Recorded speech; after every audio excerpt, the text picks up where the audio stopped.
Okay, so where are we with Team Fortress 2 right now? 2016 has been one of the slowest years for the game, with only 2 major updates, both of which landing in broken states. We have all been patiently waiting for a bi-monthly comic issue, and the current TF2 economy is all over the place. Many would call it dead, but the few people at Valve who still work on the game are continuing. The approximately 5-person team in Bellevue just pushed a sizable update to the game, and it does show that it's not over yet for Team Fortress 2. So let's go over the November 10th update to Team Fortress 2, or as I call it, the pre-Pyro update.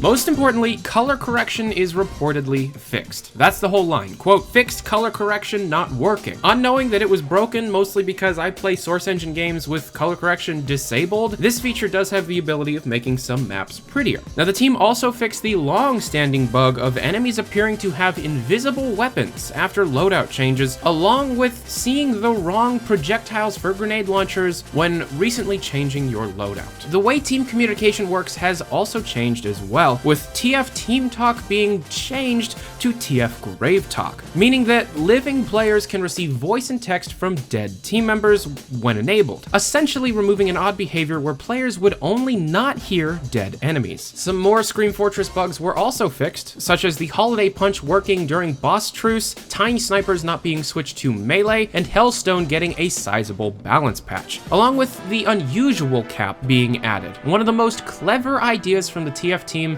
in a while. This cap is awarded to unusual effect creators as a way to finally give out a self-made. Now, as for taunt effects, those people are getting nothing right now. Now, I've saved the best for last, being that the Flog got a bug fix, where the Rage couldn't be activated immediately after a failed attempt. Obviously a bug, we all knew about that bug. And Man vs. Machine has been getting fixes consistently across updates. This time, fixing players not returning to the lobby screen sometimes after a match, bots not playing the sound effect and becoming Ubered after teleporting, and this is on top of the first fix to Manhattan since January of 2014. Many have told me that these random MVM bug fixes are only the result of community people like SigSev, but the consistency and varied nature of the fixing speaks the opposite. The only reason Man vs. Machine hasn't had a major update is because it's just one thing on a huge list that we beg of the TF team, and they're like 5 people, and someone on that team's probably just an artist. So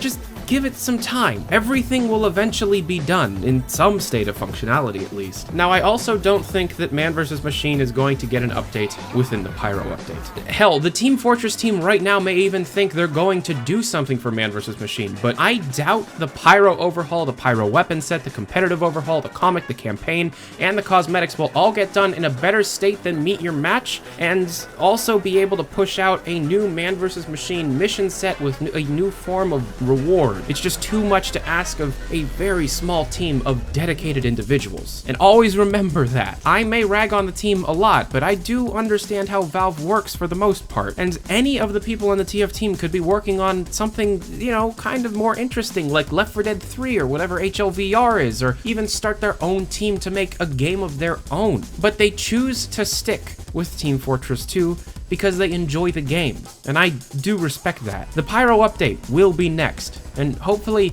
they have learned some of their mistakes and will give us an update capable of being played on day 1. Thank you very much for watching. I'm Tyler McVicker. This is Valve News Network. Have a good day. Adios.